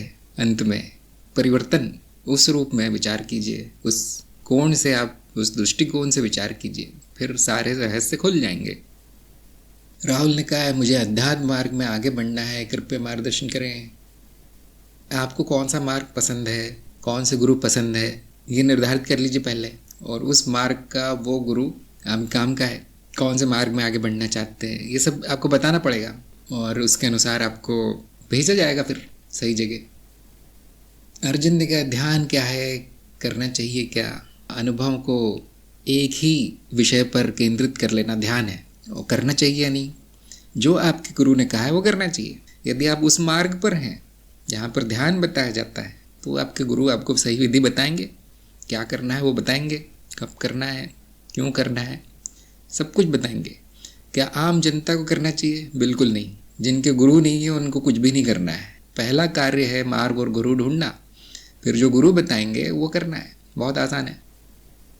खुद के मन से जो आप विधि करेंगे वो दोषपूर्ण हो जाएगी, वो आपको लाभ नहीं देगी, घाटा ज़रूर हो जाएगा, हानि हो सकती है। तो अर्जुन को यही सुझाव दूंगा, सुनी सुनाई बातों पे विश्वास न करें, विधिवत मार्ग पे चलिए, गुरु के शरण में चलिए, गुरु के निर्देश में चलिए। और ज्ञान मार्ग में कोई ध्यान नहीं है। ज्ञान मार्ग में श्रवण मनन निधिध्यासन है, और जो मनन करते हैं उसको कभी कभी ध्यान कह दिया जाता है, लेकिन वो ध्यान नहीं है, मनन है। हाँ, प्रवीण ने याद दिलाया कि 3 प्रश्न बचे हैं, तो 1 मिनट के लिए सभी लोग प्रश्न रोक लीजिए। नंबर 8 है कि ब्रह्मन में क्या सत्य है और क्या सत्य है। इनका उत्तर बिल्कुल सही था कि अद्वैत के स्तर पे सत्य असत्य का भेद करना संभव नहीं है, क्योंकि सत्य असत्य बुद्धि द्वारा तय होता है और द्वैत में ही जाना जा सकता है।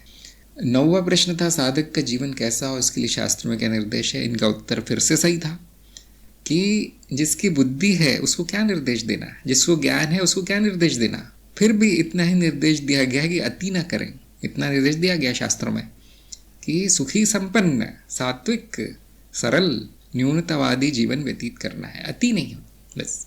और मैंने उसमें एक चीज़ जोड़ी है कि अपने इच्छाओं की पूर्ति करना है। वो इसके लिए नहीं कि वो ज्ञान मार्ग में है, वो इसके लिए कि जीव प्रगति करे, जल्दी प्रगति हो जाए। नहीं तो इच्छाओं को भोगने के लिए वापस आते रहेंगे आप, दमन करेंगे तो।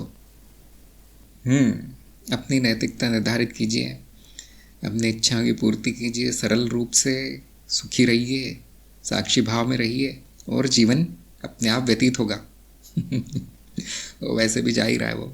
जीवन का उपयोग है स्वयं को जानना, उसके बाद आप जो करते हैं खेल है। शास्त्रों में इसलिए कोई निर्देश नहीं है कि खेलने के क्या निर्देश हैं। आप खिलाड़ी हैं, आप खेली। जो जान नहीं पाता कि मेरा जीवन कैसे वो व्यतीत होना चाहिए, उसको ज्ञान कहाँ हुआ है फिर, तो उसको पहले साधना करनी चाहिए। 10वां था सुंदरता चित्त निर्मित है, फिर अस्तित्व को पूर्ण और सुंदर क्यों कहा गया है। तो इनके आधे नंबर इसमें कटे हैं, क्योंकि इन्होंने उत्तर तो सही दिया था, लेकिन सुंदरता जो चित्त निर्मित है वो ब्रह्म की सुंदरता का भ्रष्ट रूप है। इतना बताना चाहिए था इनको कि अंत में जो पूर्णता है, अस्तित्व स्वयं है। इन्होंने वृत्त का जैसे उदाहरण दिया था, बहुत सही उदाहरण है वो, तो वो पहले से ही सुंदर है, पहले से ही पूर्ण है। फिर चित्त में ये जानने की ये योग्यता कहाँ से आ गई, क्या कुरूप है, वो चित्त निर्मित है देखिए, और वो अपने हिसाब से वो चीज़ों को कुरूप बताता है। घटनाओं को या विचारों को, भावनाओं को कुरूप बताता है। क्यों? उसकी उत्तर जीविता में वो सहयोगी है।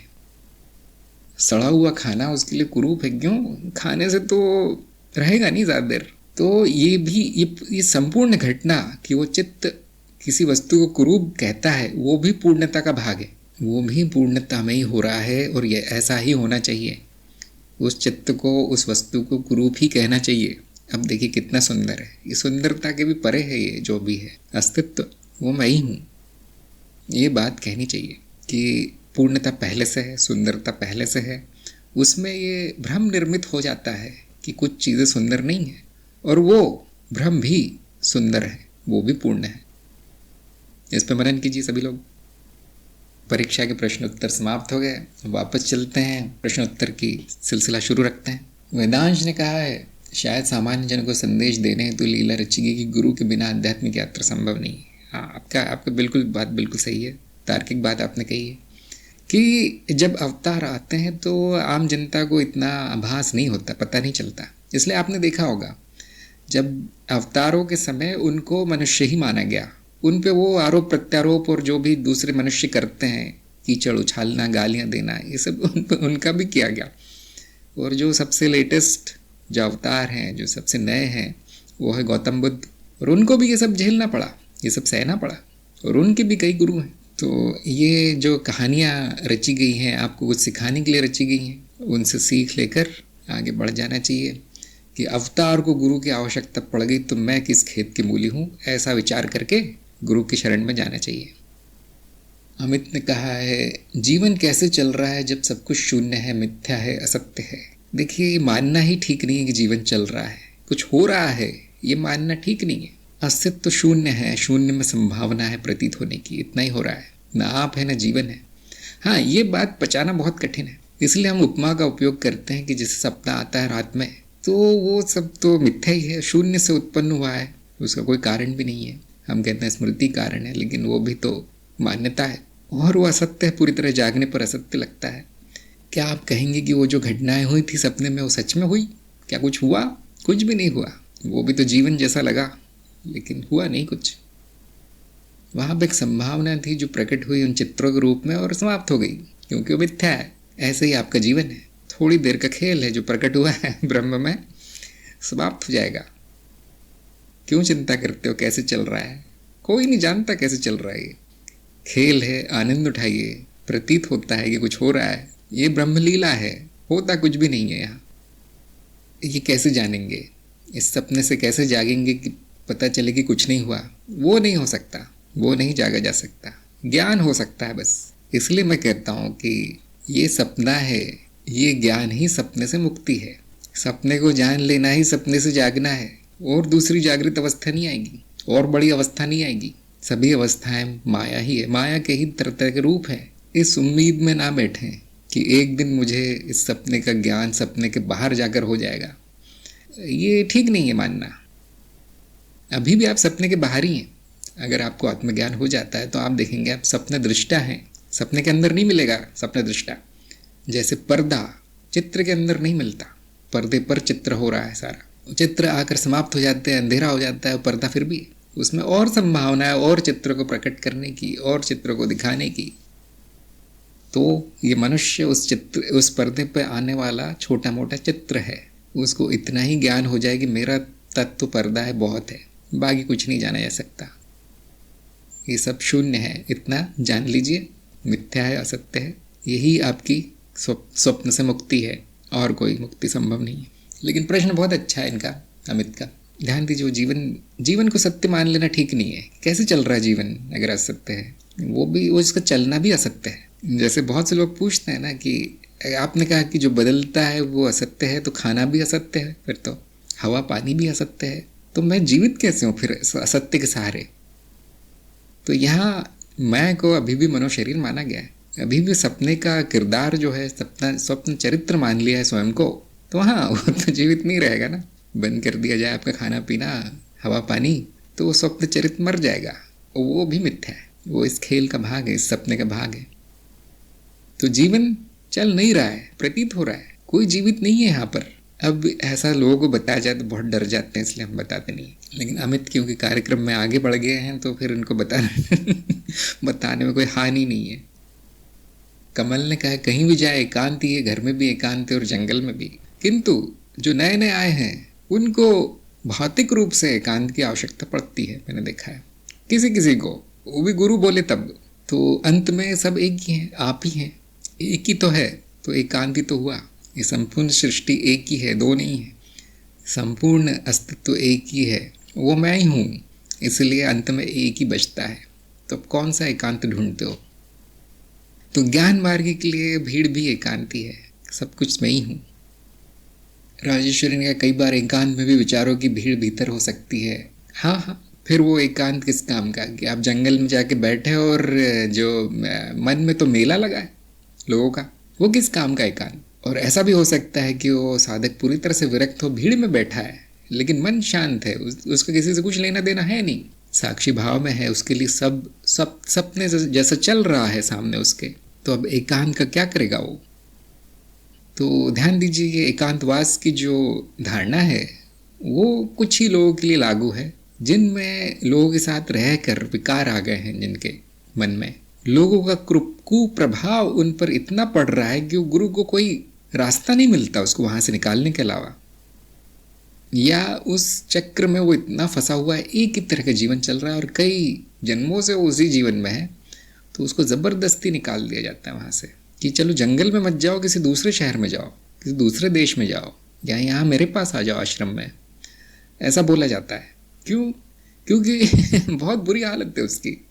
लेकिन वह हर किसी के लिए लागू नहीं है। जहाँ पर कष्ट, पीड़ा, दुख, ये सब बंधन इतने अधिक हो गए हैं, वहाँ से उसको निकाला जाता है। और ये निर्णय कौन ले सकता है? साधक नहीं, शिष्य नहीं, गुरु ही ले सकता है। अर्जुन ने कहा अनुभव क्रिया में पूरा समय कैसे रहें? अनुभव क्रिया में क्या मन शांत और शून्य और भावन दशा रहित रहता है? अनुभव क्रिया तो अभी भी है, अनुभव क्रिया ही है। हम कहते हैं कि ना अनुभव है ना अनुभव करता है, इन दोनों को अलग नहीं देखा जाता। जैसे मिट्टी और घड़े को अलग नहीं देखा जा सकता, वैसे अनुभव क्रिया ही है। और इस ज्ञान में रहना ही अनुभव क्रिया में रहना है कि मैं अनुभव और अनुभव करता दोनों हूँ।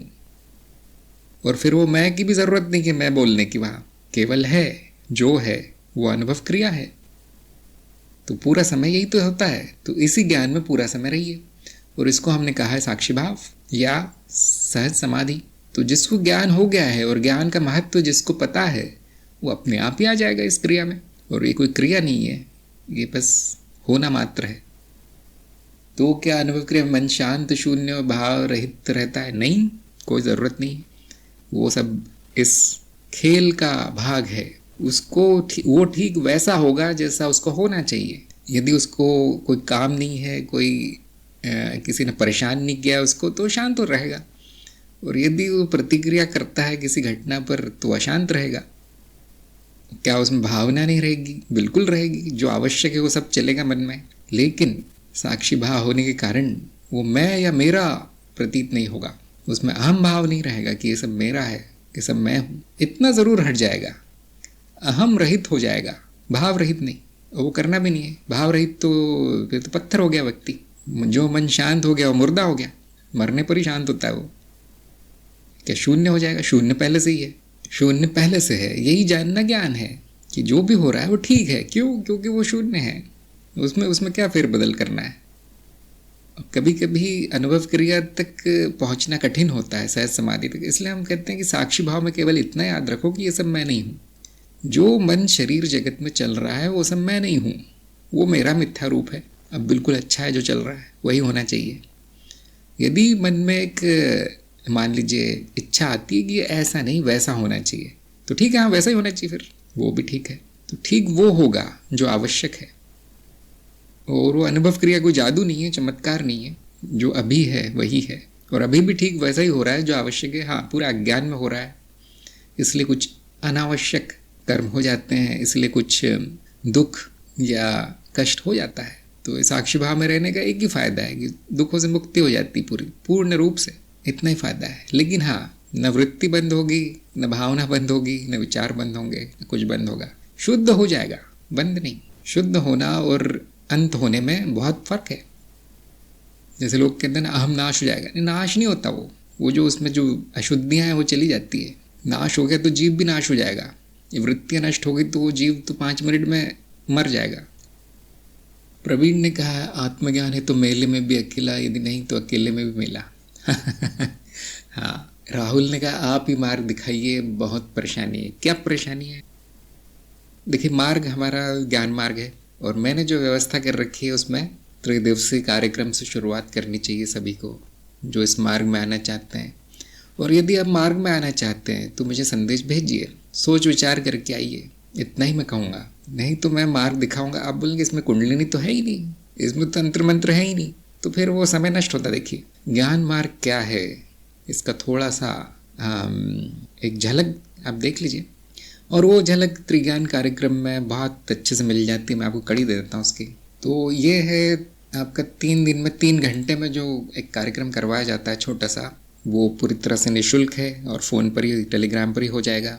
ये करने के बाद आप निर्णय ले सकते हैं कि ये मार्ग मेरे लिए है या नहीं, इसमें क्या सिखाया जाता है, क्या होता है। उसके बाद मार्गदर्शन लेने का कोई अर्थ है। और आपकी परेशानी वो तो उसकी कोई गारंटी नहीं है कि वो सब दूर हो जाएगा। ज्ञान ज़रूर हो जाएगा, अज्ञान का नाश ज़रूर हो जाएगा। और यदि वो परेशानी अज्ञान के कारण है तो दूर हो जाएगी। मान लीजिए आपकी जेब में पैसे नहीं है और जो संबंधी है वो इतने अच्छे नहीं है, तो ज्ञान होने के बाद भी वैसा ही रहेगा। इसलिए ध्यान से आइए यहाँ पे, मतलब सोच समझ के आना है ज्ञान मार्ग में। झूठे वादे नहीं किए जाते झूठी कस्में नहीं दी जाती। तो ये राहुल के लिए मार्गदर्शन, अभी के लिए आपके लिए। हृदयेश्वरी ने कहा है, ज्ञान की स्थिति कभी कभी लगता गुरु जी बेपरवाही आती है, वह कहीं लापरवाही तो नहीं, शायद कर्ता भाव बहुत अधिक होने से। अभी तो आपने शुरुआत की है, अभी इतनी चिंता क्या करना है। अभी मैं कहता हूँ कि जो ज्ञान अवस्था है या साक्षी भाव है उसको लाने का प्रयास करते रहिए, लेकिन अभी निराश हताश होने का समय नहीं आया। अभी तो आपने शुरुआत की है, तो वो धीरे धीरे प्रयास से आ जाएगा, साधना से आ जाएगा। तब तक अपने ज्ञान को ठोस बना लीजिए, ज्ञान को एकदम सॉलिड बना लीजिए। कहीं शंका तो नहीं है। क्या है जो मन बार बार मनोशरीर को सत्य मान के, जगत को सत्य मान के उस तरफ चला जाता है, क्योंकि उसके पास जाने के लिए दो ही दिशाएं हैं, या तो संसार में मिथ्या में, या तो सत्य में। अब ऐसा क्या है उसको मिल रहा है वहाँ पे, जो इधर भूल कर उधर जाता है, क्या मिलता है उसको वहाँ। तो ये जब तक है तब तक वो स्थायी नहीं होगा। कोई बात नहीं, वो तो किसी का नहीं होता, सभी को इस पर कार्य करना पड़ता है। तो जो आपको ज्ञान हुआ है उसको आप थोड़ा सा दृढ़ कर लीजिए कि उसमें कोई शंका न बचे, और शंका नहीं बचेगी तो फिर चित्त स्वयं अनुशासित हो जाएगा। अभी भी उसको ये अगर परिकथा लग रहा है ज्ञान मार्ग, तो फिर असंभव है फिर उसका ज्ञान स्थिति में रहना। जैसे सब कहानी बताते हैं, ये ज्ञान मार्गी गुरु ने भी एक कहानी बता दी, तो कोई फर्क नहीं पड़ेगा। आपके लिए वो सत्य ठोस होना चाहिए, सामने प्रकट होना चाहिए सत्य को। तो फिर कोई साधना ज़रूरी नहीं है, फिर कोई साक्षी भाव ज़रूरी नहीं है। ये कहानी मैं कई बार बताता हूँ लोगों को कि जब मुझसे लोगों ने पूछना शुरू किया कि मेरा साक्षी भाव नहीं रहता, मेरी चेतना नहीं रहती, मुझे ज्ञान ही नहीं रहता मैं कौन हूँ, तो मैं बहुत आश्चर्यचकित रह गया कि मैंने कहा ऐसे कैसे संभव है, क्योंकि ये तो सूरज की तरह स्पष्ट है, सामने उगा हुआ है, तो अनुभव करता। क्यों भूलते हो इसे, क्या करने से भूल सकते हैं इसे, ये मेरी समझ में नहीं आता था। हाँ, एक बार ज्ञान हो गया मतलब हो गया, इतना ही मैं जान पाया था। फिर धीरे धीरे लोगों के अनुभव मुझे पता चले और मैंने देखा कि नहीं, कुछ लोगों में ये धीरे धीरे जाता है। तो इनसे हृदयेश्वरी को मैं यही कहूँगा कि आप चरण 4 में चलते रहिए, धीरे धीरे स्थिति अच्छी हो जाएगी। प्रज्ञा ने कहा है, एक आश्रम खुलवा दीजिए, एकांत के लिए साधना की जा सके तो फिर आप मेरे गुरु से मिल लीजिए, क्योंकि उन्होंने मतलब मना कर रखा है कि ये सब मत करना तुम। उस आश्रम में ऐसे लोगों की भीड़ जमा हो जाएगी जो कि साधना छोड़कर बाकी हर चीज़ करना चाहते हैं, संसार से भागना चाहते हैं, दुखों से भागना चाहते हैं, कहीं छुप के रहना चाहते हैं, पता नहीं क्या क्या। तो इसीलिए उन्होंने मना करवा दिया था। यदि आपको एकांति पसंद है तो स्वयं व्यवस्था कर लीजिए, जैसे मैंने अपनी कर रखी है। ध्यान दीजिए, जो ज्ञान मार्ग की साधना है उसके लिए एकांत आवश्यक नहीं है। एकांत आवश्यक है शुद्धिकरण के लिए। तो मैंने प्रज्ञा को ये कह रखा है काफ़ी दिनों से कि जिस तरह के माहौल में आप हैं वहाँ पे शुद्धि होना बहुत कठिन है, थोड़ा टाइम लगेगा, इसलिए मैंने उनको कहा था।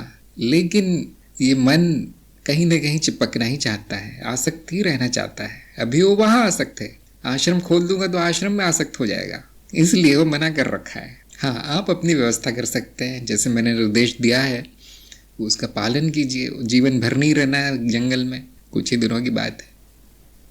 हाँ राजेश्वरी का वहाँ भी भीड़ हो जाएगी। तो मनुष्य जहाँ जाता है अपनी अशुद्धियाँ लेकर जाता है, उसके लिए कोई जगह पवित्र नहीं है। अगर आप अंदर से पवित्र नहीं है तो फिर सभी जगह अपवित्र ही हैं। अगर आपके अंदर शांति नहीं है तो सभी जगह अशांत है। तो ये जो आश्रम की जो व्यवस्था है वो बड़ी, जब हताशा हो जाती है कि इस साधक का कुछ नहीं हो सकता, इसको आश्रम में ही डालना पड़ेगा, तब वो काम आती है। तो मैं प्रज्ञा को कहूँगा कि शून्य से संपर्क कीजिए, शायद कुछ हो जाए। शून्य अर्थात हमारे ग्रुप में जो शून्य है। कमल ने कहा है गुरुजी का प्रोग्राम उनके लिए जिनके पास कहीं जाने और जाने का समय नहीं है और मोबाइल प्रेमी है। हाँ, जो मोबाइल प्रेमी है उन्हीं के प्रेम में पड़ के ये कार्यक्रम बनाया गया है। तो हमने तो व्यवस्था कर दी है, आप कहीं भी रहें आपको ज्ञान मिलेगा, चिंता की बात नहीं है। कमलेंद्र ने पूछा अनुभव क्रिया अनुभवहीन कैसे है जबकि अनुभव तो होता है। तो ऐसा तो नहीं कहा किसी ने कि अनुभवहीन है। अनुभव और अनुभवकर्ता का विलय है, दोनों की एकता में स्थित रहना। थोड़ी विशेष सी स्थिति होती है, थोड़ी सी मानसिक स्थिति भी विशेष होती है, इसलिए हम उसको अलग नाम दे दिया अनुभव क्रिया का। नहीं तो वो वही है जो अभी है। क्या अभी जो है वो अनुभवहीन है? बिल्कुल नहीं। हो सकता है कि अज्ञान के कारण वो दो दिखाई दे रहे हों कि अनुभव भी इधर है, अनुभव करता इधर है। ज्ञान में वो दूरी मिट जाती है, बस इतना ही होता है। जैसे हम त्रिदिवसीय कार्यक्रम में कभी कभी पूछते हैं कि आपके सामने जो वस्तु है और आप में दूरी कितनी है, स्थान की दूरी कितनी है और समय की दूरी कितनी है। तो उस समय वो जो शिष्य होता है जो कार्यक्रम ले रहा है, उस समय आधे सेकंड के लिए उस अवस्था में आ जाता है। आप भी करके देखिए। और इसको जान लेना ही काफ़ी है, इसमें रहने की कोशिश मत कीजिए। वो तो हो नहीं सकता क्योंकि पहले से ही है। प्रज्ञा ने कहा गुरुजी पहले छटनी का प्रोग्राम करने गया। आश्रम में वही उसी को जाना चाहिए जिसको कि अब कभी उम्मीद बची नहीं है, जिसका जीवन इस मोड़ पे आ गया है कि अब वो आगे नहीं चल सकता, उसी को आश्रम में जाना चाहिए। बाकी अपनी अपनी जगह संसार में बिल्कुल सही है, बिल्कुल ठीक है। प्रशांत ने कहा एक का मैं का अंत ही एकांत है। बड़ी अच्छी कविता है आपकी, क्योंकि मैं तो एक भी नहीं हूँ, मैं तो शून्य हूँ। शायद ये कहना चाहते हैं जब सबका अंत हो जाता है, जब भिन्नता का अंत हो जाता है, अनेकता में जब आप एकता देख लेते हैं ब्रह्म रूपी, तो वो एकांत है। और क्या चाहिए आपको? एक ही तो हूँ मैं। हृदयेश्वरी ने कहा क्या मैं बोल के बता सकती हूँ? हाँ हाँ बोलिए, आप बोलिए। प्रणाम गुरुजी, मेरा कहने का भाव ये था जब मैं ये कह रही थी कि बेपरवाही आती है, क्योंकि ज्ञान इतना सरल लगा आपकी कृपा से कि एक जैसे पहाड़ उतर गया है सर से। तो कभी कभी ऐसा लगता है कि ये इतनी सरलता कहीं मेरी लापरवाही तो नहीं है, कुछ करना नहीं। मुझे बात समझ में आ रही है गुरु की कृपा से कि मैं वो ये सब जो हो रहा है मेरे आसपास में ये नहीं हूँ। तो ये मेरे कर्ता भाव से मुझे ये भ्रम होता है कि अरे मुझे तो कुछ करना चाहिए, ऐसे खाली बैठने से और ये करने से कि कुछ तो नहीं है। तो ये मेरे कर्ता भाव अधिक होने से मुझे बार बार ये भ्रम होता है। कोई बात नहीं। अगर आपको ये लग रहा है कि ये साधारण सी साधना है तो क्या करना है इसको, तो आपकी बात सत्य है कि इसमें मेहनत नहीं है, इसमें प्रयास नहीं है। साक्षी भाव में तो प्रयास नहीं लगता, तो उसको लापरवाही नहीं कहा जाएगा। इसका अर्थ है कि ये साधना आपको जम रही है, फिर भी उसको छोड़ना ठीक नहीं है। 3 महीने कम से कम जारी रखिए, उसके बाद आपका मूल्यांकन होगा। उसके बाद आपको बताया जाएगा कि पूरी तरह बेपरवाह हो जाना है या थोड़ा और आगे जाना है। तो अभी कोई समस्या नहीं दिख रही मुझे, जारी रखिए। किशोर ने कहा मैं कुवैत से शामिल हो रहा हूँ, बहुत बहुत स्वागत है आपका। कमल ने कहा है मैं अनुभव करता हूँ, ये भी भाव ही है। तो मैं तो जो हूँ उसको तो बताया ही नहीं जा सकता। हाँ, ये आप ही ने पूछा था, मुझे लगता है कि चेतना और इसमें क्या अंतर है अनुभव करता में। क्या चेतना भी वृत्ति है? हाँ हाँ, ये भाव ही है, ये वृत्ति है, वो आती है जाती है। ये विचार करना कि मैं अनुभव करता हूँ, ये क्या है? विचार मात्र है, आत्मविचार। और ये हमेशा तो रहेगा नहीं, वो तो जाता ही है। इसीलिए होना जरूरी है। देखिए, हो जाना, उसे विचार करते रहने कोई आवश्यक नहीं है। इस सत्य में लीन हो जाना कि आपको विचार भी ना करना पड़े कि मैं क्या हूँ, ये साक्षी भाव है।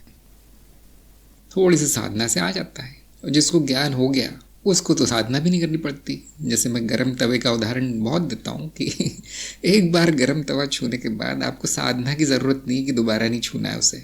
एक बार जानने के बाद कि मन शरीर जगत मिथ्या है, मेरा ही मिथ्या रूप है, फिर आपको कुछ क्या करना है? फिर इसमें क्या बुराई है? क्या ठीक करना है इसमें? क्या अच्छा करना चाहते हैं या क्या नष्ट करना चाहते हैं इसमें? तो ये ज्ञान मार्ग साधना का अंत है, ज्ञान मार्ग ज्ञान का भी अंत है और आपकी खोज का भी अंत है। अब जानने का भी कुछ नहीं है। अब ये बुद्धि भी यहाँ पे रुकनी चाहिए, क्योंकि बुद्धि से और कुछ नहीं जाना चाहती। बुद्धि विचार ही करती रहेगी, बस चलती रहेगी, वो उससे कोई फायदा नहीं है। हुआ जा सकता है, मैं क्या हूँ वो हुआ जा सकता है जो आप पहले से हैं। यहाँ पे शांति आनी चाहिए, मौन आना चाहिए, आनंद अवस्था होनी चाहिए, अरे ये अनुभव क्रिया क्यों नहीं आ रही, अरे ये साक्षी भाव क्यों नहीं, ये क्या आनंद अवस्था है, ये तो संघर्ष चल रहा है उस बंदे में। तो कोई बात नहीं, शायद वो नया नया होगा, पूछ रहा है, अभी भी प्रश्न है उसके, अभी भी कुछ थोड़ी बहुत अशुद्धियाँ हैं, तो कोई बात नहीं, मार्ग पे चलते रहना है, गुरु का साथ छोड़ना नहीं है। जिस दिन आप एक स्वाभाविक रूप से इस मन इस अवस्था में रहेगा, जैसे उन्होंने नाम लिया लापरवाही, इसको हम कहते हैं लक्ष्यहीनता। जब उसका लक्ष्य ही समाप्त हो जाएगी, मैं क्या हूँ, वो रहना है और वो ये करना है वो करना है, जब इस तरह से निरर्थक हो जाए तो फिर उसको फिर गुरु की भी आवश्यकता नहीं है। अब गुरु की उंगली नहीं पकड़ना है, अब उसको अशुद्धियों का खेल भी खेल लगता है, उसकी शुद्धिकरण भी आवश्यक नहीं है, उसके लिए अब कुछ भी आवश्यक नहीं है। वो जो कहेगा वो आवश्यक है, फिर वो कहेगा ये वाली चीज़ बहुत अच्छी है, यही करनी है, तो उसका वही खेल होगा, उसका वही लक्ष्य हो जाएगा। तो शायद वहाँ तक अभी पहुँच न पाए आप लोग, कुछ लोग, और इसीलिए ये मैं अनुभव करता हूँ, ये भी विचार है, और विचार करते नहीं रहना है, देख लेना है कि मैं क्या हूँ, उस भाव में रहना है, वो होना है। ये विचार आपको ये स्मरण दिलाएगा कि मैं क्या हूँ, बस उस विचार को भी अब अनुभवकर्ता के प्रकाश में प्रकाशित कर लेना है कि देखो ये मन में विचार चल रहे हैं कि मैं अनुभव करता हूँ और ये ज्ञान है और ऐसा है, ये विचार भी प्रकाशित हो जाने चाहिए, और फिर वो बंद हो जाता है। तो अनुभवकर्ता को होकर जाना जाता है, यही साक्षी भाव है, सोच कर नहीं, बोल कर नहीं। राधे ने कहा है, बुद्धि तो अनुभव है, माया है, फिर बुद्धि को क्यों उपयोगी कहा गया है ज्ञान मार्ग में? क्योंकि इस माया में दोष आ गया है, अज्ञान आ गया है, जो बुद्धि का दुरुपयोग करने से हुआ है। अब बुद्धि का उपयोग कहाँ है? इस अज्ञान को हटाने में, इस मैल को साफ करने में। अगर आपको अज्ञान नहीं होता तो आपको किसी मार्ग की आवश्यकता नहीं होती, आपको कोई आध्यात्मिक नहीं होना पड़ता, आपको कोई गुरु नहीं चाहिए था फिर, क्योंकि अज्ञान है, क्योंकि अशुद्धि है, और उसको दूर करने का तरीका बुद्धि है, इसीलिए उपयोगी है। अंत में बुद्धि को छोड़ना है, क्यों? वो भी मिथ्या है, जो सत्य है वो बुद्धि का दृष्टा है, वो बुद्धि का साक्षी है। जैसे जहर ही जहर को मारता है, जैसे कांटा ही कांटे को निकालता है और फिर दोनों कांटों को फेंक दिया जाता है, वैसे ही बुद्धि को शुद्ध करती है और फिर उसका त्याग कर दिया जाता है। जो अभी से त्याग कर देगा उससे कुछ नहीं हो सकता, इसीलिए उसका उपयोग पहले सिखाया जाता है। मनीष ने कहा चित्त वृत्ति को कैसे एकाग्र करें। देखिए, एकाग्रता भी अपने आप में एक वृत्ति है, उसमें यह हो रहा है कि दूसरे विचारों पे, दूसरी भावनाओं पे ध्यान नहीं जा रहा है, तो चित्त वृत्ति को एकाग्र नहीं किया जा सकता, चित्त को एकाग्र किया जा सकता है। एकाग्र चित्त वो है जो एक विषय पर स्थित है, और वो कैसे किया जा सकता है? वो योग मार्ग में होता है, प्रयास से, अनुशासन से। वहाँ पे विधियां बताई गई हैं। प्रत्याहार से शुरू करना है, प्रत्याहार, ध्यान, धारणा, समाधि, यह है योग। तो ज्ञान मार्ग में कैसे करें इसको एकाग्र? नहीं, आना ही नहीं है ज्ञान मार्ग में। अगर चित्त एकाग्र नहीं हो सकता किसी बात पर, तो इस मार्ग में आना नहीं है, दूसरे मार्गों पे जाके ठीक कर लेना उसे। यहाँ नहीं चलता काम। अगर आप वो जो वीडियो है, प्रवचन है, उसको 20 मिनट भी ध्यान से नहीं सुन पा रहे, नहीं समझ पा रहे, तो फिर नहीं, मार्ग नहीं होगा, नहीं चलेंगे इस मार्ग पे। यहाँ घंटों घंटों एकाग्र चित्त होना पड़ता है तो कुछ समझ में आता है। और ये कला, ये योग्यता बहुत कम लोगों में होती है। क्यों? क्योंकि विकर्षण बहुत है, तरह तरह की चीज़ें खींचती रहती है 24 घंटे उस व्यक्ति को। इसलिए मैंने कहा प्रत्याहार से शुरू करना है। सब जो भी अनावश्यक है वो छोड़कर आपके दिन में इतना समय निकाल लीजिए कि आप कोई एक बात कर सके, एक कार्य कर सके, या एक विचार धारण कर सके। जब तक इतना कोलाहल होता रहेगा, शोर होता रहेगा, जैसे इन्होंने कहा, तरह तरह के शोर में डूबा है व्यक्ति, तब तक वो एकाग्र कैसे होगा? तो क्या भटकाता है आपके ध्यान को, उसको हटा देना है, भौतिक रूप से, मानसिक रूप से, जैसा भी है।